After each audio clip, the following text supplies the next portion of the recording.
let me show how to connect the second screen with a USB-A to HDMI adapter. First, connect the adapter to the USB-A port of our laptop.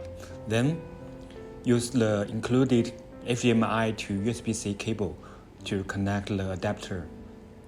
The USB-C end should connect to the port which mark HDMI on our portable monitor.